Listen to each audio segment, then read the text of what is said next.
ត្រីសែនត្រជាក់ខ្យល់ឃ្លាំងរុនដងកាមានឹកដល់គូសង្សារដែលបានឃ្លាតឆ្ងាយតើអូននឹកបងទេមានស្នេហ៍បងរែងខ្វល់ខ្វាយយើងឃ្លានតែរូបកាយតែចិត្តចាំនៅបេះដូងបាញ់ចាំងរូបស្រីរាល់យប់ថ្ងៃឃើញតែពើចិនចង់ស្រែកហៅព្រោះនឹកចាំអ្វីទាំងអងទៀនស្រងពីស្រីសាសងគ្រាមួយដែលនួនអងផ្ដាំមុនឃ្លាតទៅពេលឃើញផ្ទៃមេឃប្រែពណ៌ទ្រង់ញ័រកើតក្តីមកសើខ្លាចអូនមានអ្នកក្រៅមកចងចិត្តបងចង់ទូរស័ព្ទទៅសួរខ្លាចមិនគួររំខានធ្វើមិនដេញទៅបានយល់ពីដងនឹងបើចាជាអង្ក្រាក្រែងឆ្កងឃ្លាប្រលឹងរាត្រីថ្មនឹងចង់ជួបចរចាភ្លៀងធ្លាក់ជោងចំពោះស្ភារងាទេមៀបងសូមមេប្រាប់ផងថាខ្ញុំព្រួយអូនលំបាងណាស់មែនទេតើមានអ្នកណាជួយទ្រង់សែនព្រួយលើម្ចាំងស្នេ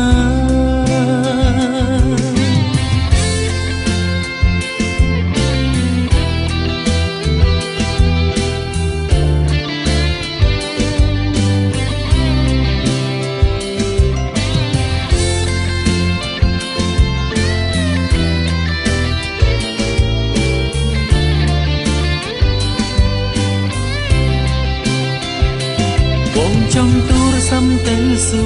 រខ្លាចមិនគួររំខានធ្វើមិនដេញទៅបានយល់ពីដងនឹងបើចាជាអង្ក្រាក្រែងឆ្កងឃ្លាប្រលឹងរាត្រីថ្មនឹងចង់ជួមចរចាភ្លៀងធ្លាក់ជោងចំពោះស្ភា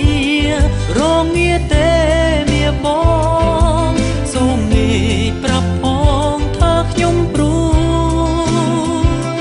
អូនលំបាងណាស់មែនទេតើមានអ្នកណាជួយទ្រង់សែនព្រួយលើម្ចាំងស្នេហ៍បើអូនលំបាងយ៉ាងណាសូមបើវាចាប្រាំផងព្រោះអូនមានបងស្មងភាំងក្តីបងនឹងជួយអូនគ្រប់យ៉ាងមិនឲ្យស្រីលំបាងទេសូមកែវមានមេជឿជុំស្នេហ៍សូមទេវតាជួយថែបងជួយคุ้មគ្រងឲ្យលហើ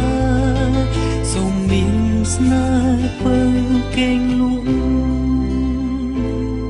សូមមានស្នេហ៍ពើអូនគេ